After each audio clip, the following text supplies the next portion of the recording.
The serpent was more subtle than any of the beasts of the field, and he was up in the tree of the knowledge of good and evil, which was in the midst of the garden.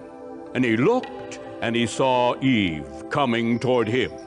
He called to her, and he asked her to eat of it. She said, "No, God told us not to eat of this, or we shall surely die." "You shall not surely die, for you now shall know good and evil, as God knows good and evil." She then took of the fruit. She took a bite of it, and she turned and looked for Adam.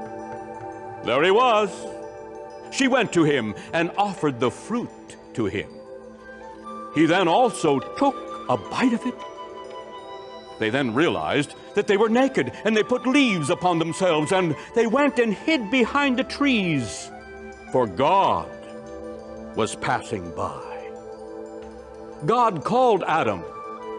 Adam. Adam came out. God said to him, What is it that you have done? Adam said, God, we've taken of the fruit of the tree of the knowledge of good and evil. Eve asked me to eat of it, and I ate it. God then said, You have fallen. You have disobeyed me. I am asking you to leave the garden. God then said to the serpent, Because you have done this, I will put enmity between you and the woman, between her seed and your seed.